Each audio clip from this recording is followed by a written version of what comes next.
It's the Shitcase cinema. It's turned into a vampire. Do you like horror? Do you like comedy? Do you like motorcycles? Then you might like this. Or you might not, but that goes without saying. Either way, this is I Bought a Vampire Motorcycle. So this oddity begins with a group of bikers trying to raise the devil before they're all killed by a rival biker group. Just another normal Friday night. Of course, the spell works just in time because this guy turns into a half-Terminator before ripping out his own throat to fill the bike with blood. Because that's what evil bikes use instead of fuel, I guess. So there you go, you've learned something. Educational, this. So now it's a possessed bike, obviously, and I guess it's a vampire motorcycle? What? Don't question it. Meet our hero Nick Oddie, played by, British comedy legend, to some, Neil Morrissey. Oddie. Nick Oddie. My friends call me Noddy. So Noddy buys the possessed vampire motorcycle despite it not being in tip-top form, but his girlfriend isn't impressed by his actions. Didn't you try and start it up in the shop? Oh, no, not really. Oh, God, Noddy, sometimes you're a complete plonker. There's some great British dialogue in this. But it's okay because soon enough the bike starts paying for itself and it has to kill people because it's a vampire. Even though it keeps showing a full moon with a wolf howling.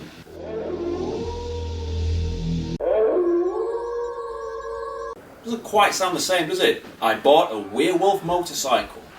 It's no worse or better than vampire motorcycle, but there you go. Anyway, going from the title, I'm sure you can tell that this is a low-budget horror comedy, but in fairness, it does actually mix the two genres quite well. But in fairness, some of the comedy at times is a little bit daft and goofy, but hey-ho. Now, when Noddy's friend is killed, this is his reaction. Well, I think he probably died because somebody cut his head off. Aren't you upset at all? Not half as much as he is.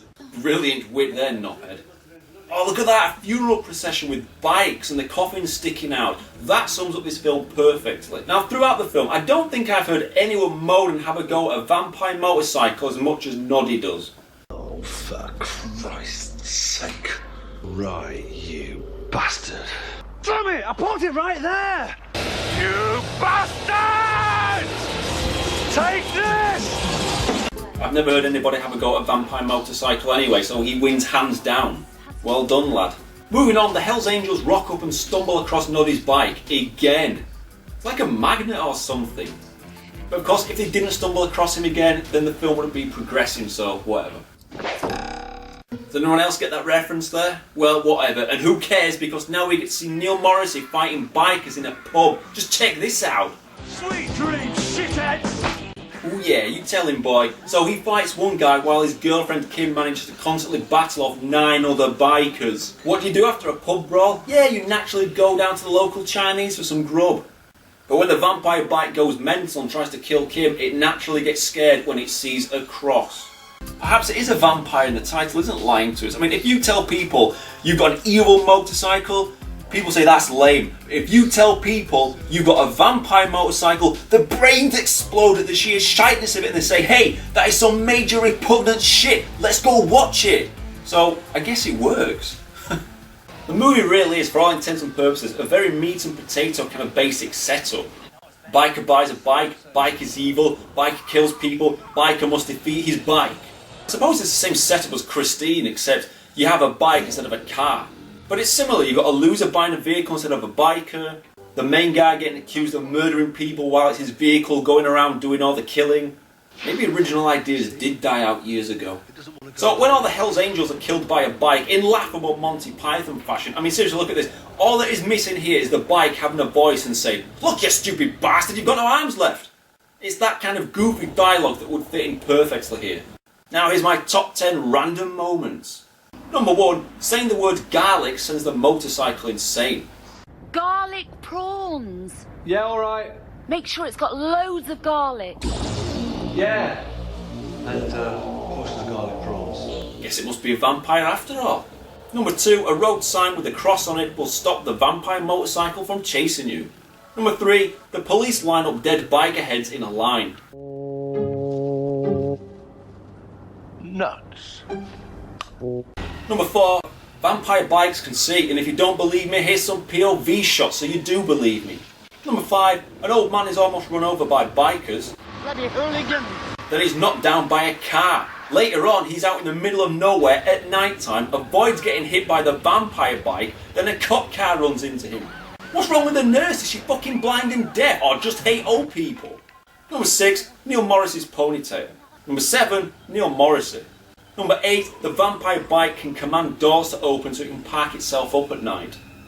Number 9, priests ride monstrous choppers. Bloody hell. Number 10, hanging garlic around you in the hospital keeps vampire motorbikes at bay. Moving on, Noddy goes to church which appears to be locked up, especially when he has to scale an iron gate, probably to keep all the hordes away until service time, but whatever.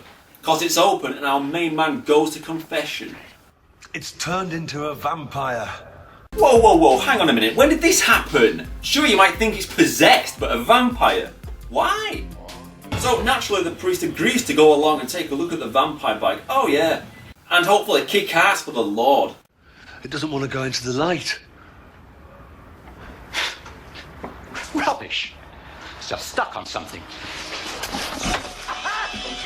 Oh dear me, ouch. Jesus Christ! Anyway, he survives, so let's hear his amazing plan. I must say it's the first time I've ever heard of a machine being possessed. Are you having a laugh, mate? You should check out the Mangler. Jesus Christ, indeed. You'd have a field day. I shall have to try and cast the demon out. Well, how are you going to do that?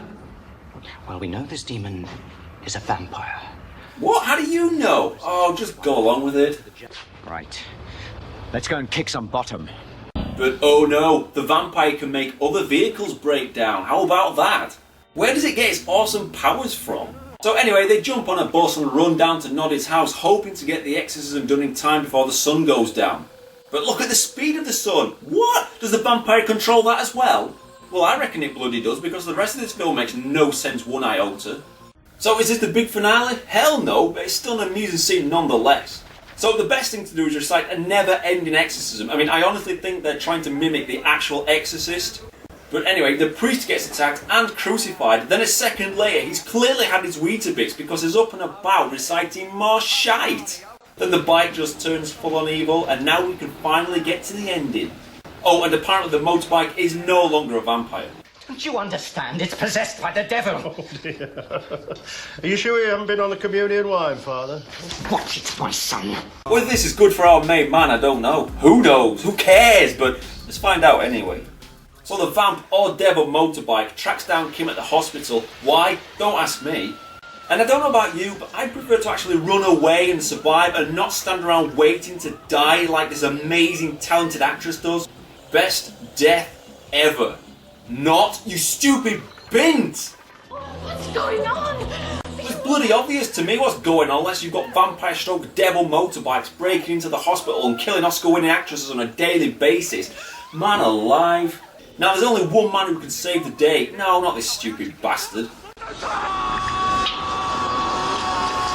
No, these goons who all got shredded up. Look! And he's only crawling along at 5 miles an hour at maximum. He must have driven into a warehouse full of guys wanting to die in some mass suicide pact. Lucky for them that a vampire motorbike was in the neighbourhood to help out. So anyway, using garlic breath, a crucifix and a sunbed. Oh yeah, sunbed. The bike, which I guess is a vampire after all, dies. The end. Well, like Christine, this final shot shows that you can't keep a good possessed vehicle down. Now that is the end. Good. The only amendment I would make to this film is giving the motorbike its own voice, screaming something out like, "Oh my god," from Troll 2 as it dies. Oh my god! Now, I can guarantee 99% of you guys out there won't have heard of this film, let alone seen it, but it is a bit of a hidden gem, I must say. It's entertaining enough, although some of the humour is a little bit rude and crude at times, but it does possess a carry-on film vibe, if you will. So maybe you might get a giggle out of it every now and then. Go watch it. Don't watch it. It's your prerogative. So, middle of the road, which is the worst place to be. 5 out of 10.